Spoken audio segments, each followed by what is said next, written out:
प्यार में जिसके बिना जीना मुश्किल है, रिश्तों में जिसके बगैर एक पल सांस लेना मुश्किल हो रहा है, वो हमें भूल कर कैसे बैठे? वो हमारे बिना सुकून से, चैन से रह कैसे पा रहे हैं?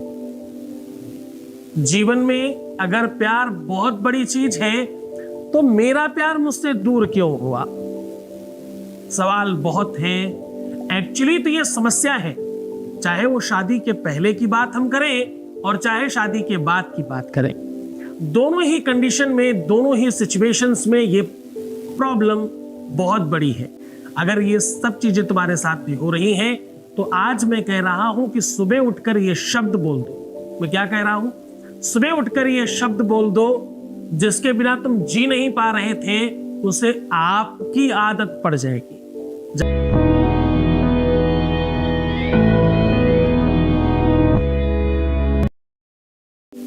जब प्रॉब्लम बहुत पर्सनल हो, जब समस्या बहुत नितांत अपनी हो, ऐसे में किसको कहें? कौन सुनेगा? किसको बताए? कौन मखौल करेगा? कौन हंसी उड़ाएगा? कौन 10 जगह बातें बनाएगा? कौन उसका दुरुपयोग करेगा और कौन मदद करेगा? इसका भेद निकालना मुश्किल हो जाता है जब यहाँ पर आपकी बात सुनने वाले लोग, जो लोग आपसे बात कर रहे हैं, वो आपके अपने लोग हैं। उनकी सबकी लाइफ में भी वैसी ही प्रॉब्लम रही है। हमारे यहाँ एक भी सिंगल ऐसा व्यक्ति नहीं काम करता जिसकी लाइफ में ऐसी ही समस्याएं ना हो। क्यों? क्योंकि हमारे यहाँ जितने भी लोग काम कर रहे हैं वो सब सेवक हैं, और वो सब सेवादार कौन है? जिनको खुद को पहले बेनिफिट हुआ है, फिर वो आज सेवा कर रहे थे। तो इसलिए बिल्कुल निसंकोच होकर के आप यहाँ बात कर पाते हैं। अब देखो एक बहुत स्पेशल बात, सुबह उठ करके ये शब्द बोलने से आप जिसके बगैर जी नहीं पा रहे हैं, जिसके बगैर आपका बुरा हाल है, उसको आपकी लत पड़ेगी, आपको नहीं। आपको तो पहले से पड़ी हुई है। वो आपके बगैर बेचैन होगा, वो आपके बगैर छटपटाएगा। अब आपके प्यार की बारी है। आपने बहुत कुछ किया है, आपने बहुत कुछ सहन किया है, आपने बहुत सारे ऐसे काम किए हैं जो बहुत मुश्किल है सोच पाना। आपने अपनी तरफ से 100 में 100% दिया है, लेकिन अब बारी सामने वाले की है। सुबह उठ करके ये शब्द बोल दीजिए मात्र, जिसके बगैर तुम्हारा जीना मुश्किल है, जिसके बगैर तुम जी नहीं पा रहे हो, जिसके बगैर तुम्हें सांस लेना मुश्किल हो रहा है, जिसके लिए तुम्हारा दिन और रात का चैन छूट गया है, मुश्किल हो गया है, दिन रात का चैन, सुकून कहीं गायब हो गया है, वो व्यक्ति आपके चरणों में होगा। उसको आपकी लत लगेगी, उसे आपकी आदत पड़ जाएगी, और वो फिर बिना आपके नहीं न रह पाएगा, न रह पाएगी। जो भी होगा वो आपके सामने होगा। ये असर कुछ ही मिनटों में प्रारंभ हो जाता है। आज मैं कह रहा हूं कि सुबह उठकर के ये शब्द बोल दीजिए। शब्द ब्रह्म है। मैंने बहुत बार मंत्र बताए हैं, बहुत बार ऐसे शब्द बताए हैं। मैं रेगुलर आपको मंत्रों और शब्दों का बल बताता रहता हूं, और उससे बहुत सारे लोग लाभान्वित होते हैं। इतने सारे लोगों को बेनिफिट होता है कि वो कहना मुश्किल है। क्यों? क्योंकि यही एक ऐसा प्लेटफॉर्म है जहां पर लोग सिर्फ इसी काम के लिए आते हैं, बाकी कोई नहीं काम होता है यहाँ पर। यहाँ शादी के पहले, शादी के बाद, प्रेम, रिलेशनशिप, शादीशुदा लाइफ, इन सब चीजों को छोड़कर, यानी प्यार और रिश्तों को छोड़कर के बाकी किसी चीज पर काम नहीं किया जाता। यहाँ पर ज्योतिषी बनाए जाते हैं, ज्योतिष सिखाई जाती है, बहुत कुछ और काम है, लेकिन एक्चुअली इस प्रोग्राम में सिर्फ और सिर्फ इसी विषय पर बात होती है। तो जल्दी से समझ लीजिए वो उपाय, वो सॉल्यूशन किस प्रकार से आपको सुबह उठ करके ये शब्द बोल देता है। सुबह उठकर ये शब्द बोलना है, उसका तरीका, उसका ढंग, उसका मंतव्य समझ लीजिए। ये इतना स्पेशल है, इतना पावरफुल काम है कि आप सोच ही नहीं सकते। आपको करना क्या है कि रात में जब आप सोएंगे तो आप अपने आप से बात करके सोइएगा। अब ये यात्रा रात्रि से प्रारंभ हो रही है। रात्रि में जब आप शयन करेंगे तो अपने आप से बात कर करके सोइएगा, और ओम स्वप्न सुंदर्यै नमः ऐसा बोलकर सोइएगा। क्या बोलकर सोना है? ओम स्वप्न सुंदर्यै नमः ऐसा बोलकर सोइएगा।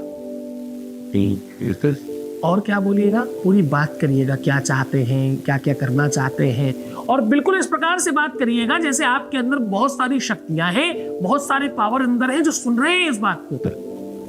उदाहरण स्वरूप कि भाई मैं ऐसा चाहता हूं कि बहुत शीघ्र पूरा का पूरा विश्व, जिनको भी प्रेम में समस्या है वो सब तक ठीक हो जाए, ऐसा। तो आप इस प्रकार से भाव से बात कर रहे होंगे जैसे मानो आपकी बात कोई सुन रहा है। रात्रि में ऐसा कहकर चुपचाप सो जाइए, फिर उसके बाद कोई काम मत करिएगा।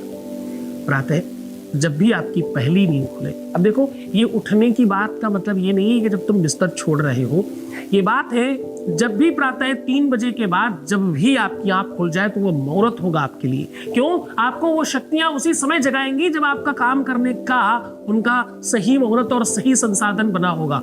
बस वहां पर अपना आलस्य त्याग देना। जैसे ही तुम्हें नींद खुले फटाक से उठ के बैठ जाना और वज्रासन में बैठना है। वज्रासन का मतलब होता है घुटने मोड़ करके, जैसे नमाज पढ़ने वाले लोग बैठते हैं, बिल्कुल उस प्रकार से उसको वज्रासन बोलते हैं। वज्रासन में बैठ जाइए और अपनी रिंग फिंगर को मोड़कर अंदर की ओर नमस्ते यानी हाथ जोड़ लीजिए। रिंग फिंगर अंदर की ओर होनी चाहिए। रिंग फिंगर फोल्ड कर लीजिए और नमस्ते कर लीजिए। अब मैं जो शब्द कह रहा हूं उसे बोलने का प्रयत्न करना है। वज्रासन में बैठने के बाद बहुत ध्यान रखिएगा कि आपके पैर क्रॉस होने चाहिए अंदर की ओर, ऐसे अंदर की ओर। इस बात का बहुत विशेष ध्यान रखिएगा क्योंकि ये मंत्र कट जाता है बिना इस आसन के। अब ऐसे करके आपको अपने बिल्कुल हृदय के पास में इसको चिपका के रखना है। हृदय के पास ही आपका हाथ रहना चाहिए, वहीं आपका नमस्ते होना चाहिए, वहीं आपका ये हाथ जोड़ने का की मुद्रा होनी चाहिए। और ऐसा करने के बाद वो शब्द आपको बोलना है मैक्सिमम 7 बार।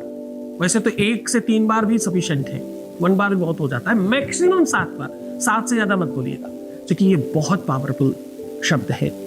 आपको बोलना है ओम हम तारम। क्या बोलना है? हम तारम। अब ये जो हमने पद्धति बताई है बोलने की उसको वैसे ही रखिएगा क्योंकि ये ऐसे वेद का मंत्र है जहां पर इसी स्वर में बोला जाता है। हर वेद का अपना एक स्वर है, उस स्वर में ही बोलेंगे तभी उसका बेनिफिट है। ओम हम तारम, ऐसे ही करके बोलना है। इस मंत्र को 1 से 3 और मैक्सिमम 7 बार बोलना है। बस वही करके फिर आप चाहे सोएं, चाहे आप अपनी दिनचर्या करें, चाहे आप काम करें, कोई फर्क नहीं पड़ता। अब वो शक्तियां आपके लिए काम करेंगी, अब वो एनर्जी आपके लिए काम करेगी। अगर शुभ होता है तो अशुभ भी होता है। अच्छी शक्तियां, बुरी शक्तियां, देवता, राक्षस, गंधर्व, नर, किन्नर, सब कुछ है इस दुनिया में, बस तुम्हें मालूम नहीं है। दिखता तो तुम्हें हवा भी नहीं है पर है। बहुत सारी चीजें ऐसी हैं जो तुम्हें नहीं दिख रही पर हैं, वो एग्जिस्ट करती हैं। आप सत्य मानो। शास्त्र कहते हैं, वेद कहते हैं, पुराण कहते हैं कि 24 घंटे में आप एक बार एक भूत से भी मिलते हो, एक प्रेत से भी मिलते हो। और एक बड़ी खास बात, आपके मोहल्ले में कोई एक ऐसा परिवार होता है, एक ऐसा कुलमा होता है जो एग्जिस्ट ही नहीं करता पर वो है, आपको पता नहीं है। ऐसी दुनिया में बहुत सारी गुप्त चीजें हैं, तिलिस्म है एक दुनिया। ये इसको पूरी तरह से समझ पाना बड़े बड़े ऋषियों और मुनियों की बस की बात नहीं है, इंसानों को तो कौन ही कहे।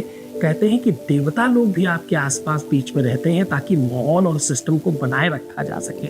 वो आपके साथ ही हैं पर आपको नहीं पता होता। पता नहीं वो किस रूप में आपके सामने है। एक बड़े संत हैं, उनको कुत्ते के अंदर, अब देखो आपको तो कुत्ते में कुत्ता ही दिखेगा, उनको कुत्ते में भी भगवान दिख गया। ये पूरा बड़ा तिलिस्म है, इसका बेनिफिट लीजिए। ऋषि और रिसर्चर इसका हमेशा बेनिफिट लेते रहे हैं। जंगल जाते थे तो वहां कुछ और लाभ लेते थे, महल में रहते तो कुछ और लाभ लेते। तो आप हर एक जगह का, हर एक सिस्टम का, हर एक व्यवस्था का बेनिफिट उठाते जाइए।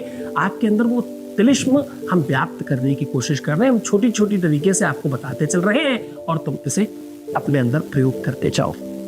विश्वास मानो, बहुत बेनिफिशियल है ये। इतने सारे पावर्स मिल जाते हैं इसमें इतनी सारी शक्तियां जागृत हो जाती हैं जिसे तुम सोच भी नहीं सकते। ये वही शक्ति है जिसके बारे में तुमने बहुत बार सुना हो कि रात में अपने नाम से बोल दो, भाई सुबह मुझे इतने बड़े बजे मुझे उठा देना, इतने टाइम पर मुझे उठा देना, और कोई उठा देता है आकर के। यह है कभी आप रात्रि में अपना ही नाम लेकर के सो जाइए और अपने ही नाम से अपने आप को ही बोल दीजिए कि सुबह मुझे इतने बजे उठा देना। घर में कोई भूल सकता है, अलार्म लेट हो सकता है, लेकिन कोई जो अंदर है वो भूलेगा नहीं, आपको उतने बजे उठा देगा, आप कितने ही थके हो।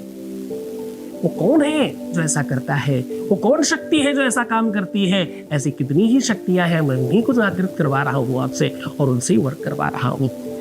पूरी मन से, पूरी श्रद्धा से, पूरे विश्वास से ये उपाय करना, आज सफल हो जाएंगे। ओम नमः शिवाय।